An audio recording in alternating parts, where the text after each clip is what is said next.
Je vous propose maintenant un nouveau tutoriel sur Ciel Compta 2017 concernant les relances. Alors l'objectif de ce tutoriel est de bien vous montrer tout ce qu'il faut faire par rapport donc au compte client pour que après vous puissiez procéder aux lettres de relance. Et nous verrons ensuite effectivement tous les cas de figure que vous pouvez avoir en fonction donc des niveaux de relance rencontrés. Donc toujours ici, vous voyez dans le menu traitement, hein, donc dans les procédures extra comptables, ici donc on a ici relance. Donc on va voir effectivement dans un premier temps une relance client et on va voir aussi comment personnaliser les lettres de relance. Mais dans un premier temps, il faut absolument aller sur les clients. Donc quand on va sur un client, il faut dans un premier temps ici avoir indiqué donc les coordonnées du client.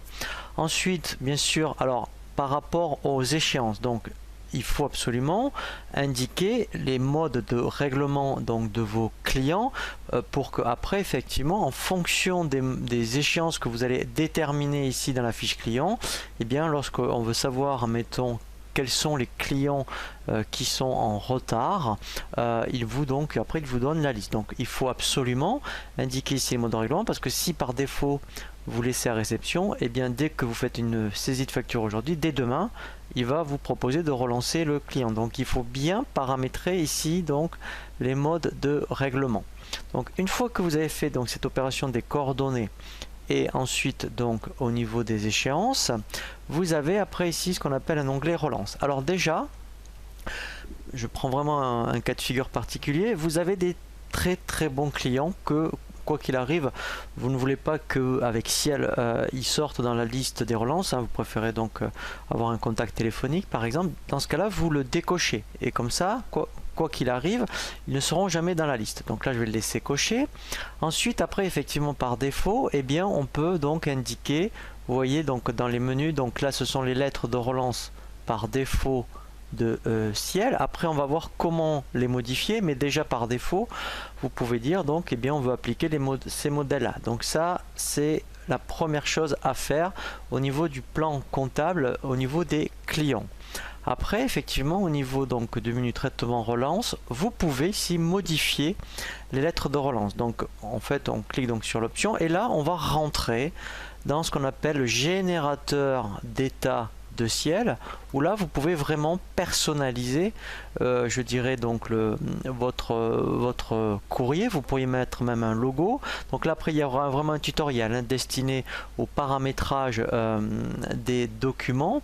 Donc là on pourrait très bien insérer un logo. Et ensuite après, eh bien, on pourrait personnaliser. Vous voyez donc là, en fait, alors il faut juste, voilà, enlever, vous voyez, après on double-clique dessus et là c'est un petit traitement de texte. Et là vous personnalisez le modèle de relance 1. Voilà, donc après on fait OK pour mettre les modifications. Donc qu'est-ce que j'ai fait? Vous voyez, donc je recommence. Par défaut, il est compris à l'intérieur du corps du courrier de relance. Donc vous voyez, j'ai pas la main dessus. Donc en fait, pour avoir la main, il faut garder le bouton gauche de la souris enfoncé. On fait glisser un petit peu la souris pour avoir la main sur l'éditeur. Et là après, on modifie. Donc une fois que c'est fait, après, on revient dessus comme ça. Voilà. Voilà, donc là en principe au niveau des colonnes, sincèrement vous n'avez rien à modifier. Et après, même principe en bas, eh bien vous avez donc aussi la possibilité de modifier le texte qui est en pied de page. Voilà, et donc ça c'est valable pour relance 1, relance 2, relance 3. Donc après effectivement on peut aussi enregistrer sous un autre nom cette lettre de relance. Comme ça après, eh bien, quand on fait OK, eh bien après, au niveau des modèles de relance, quand on les a, parce que peut-être que pour certains clients, eh bien, vous pouvez avoir des modèles de relance spécifiques. Donc dans ce cas-là, après, vous le choisiriez, vous voyez, dans la liste. Vous voyez, donc là, je ne l'ai pas renommé. Et puis spécifiquement, mettons pour ce client-là, vous dites, eh bien, c'est celle-ci que je veux appliquer. Voilà, donc ça, c'est par rapport donc au paramétrage des lettres de relance. Donc une fois qu'après toutes ces étapes sont réalisées, effectivement on peut lancer les relances. Donc là il faut vérifier effectivement qu'il y a des factures qui sont donc arrivées à échéance. Donc pour ça on fait traitement relance, relance client.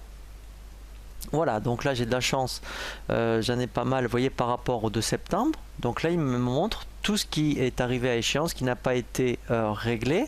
Donc là il me montre tous les 411. Je pourrais dire, ben, je ne veux voir, mettons, que certains clients. Voyons, si je prends Martin, peut-être que il n'y a rien, il y a d'autres pour Martin. Voilà, il y en a une. Donc là en fait, je peux donc après... Voilà, ici vous voyez, admettons sélectionner que celle-ci, donc elle a le statut de à relancer. Niveau de relance, il n'y en a pas puisque je l'ai jamais fait. Donc là, je lui dis que je vais appliquer, admettons, la lettre de relance 1. Et après, sinon, après aussi, j'aurai ici, vous voyez, des critères. Vous dites, eh ben, je ne veux, admettons, ça aurait pu être un exemple par rapport à Martin, relancer que celle que j'en suis au statut 2 ou au statut 3. Donc ça dépendra après quand on incrémente le niveau de relance. Donc là, comme il n'a pas été incrémenté, donc dans un premier temps, je fais un aperçu. Voilà, vous voyez que déjà il me propose d'incrémenter le niveau de relance. Donc là, mettons, si je fais oui, voilà, comme ça, moi après elle aura le statut 1. Voilà, donc là, eh bien c'est ce que je peux envoyer. Donc je peux aussi l'envoyer par mail, vous voyez, voilà.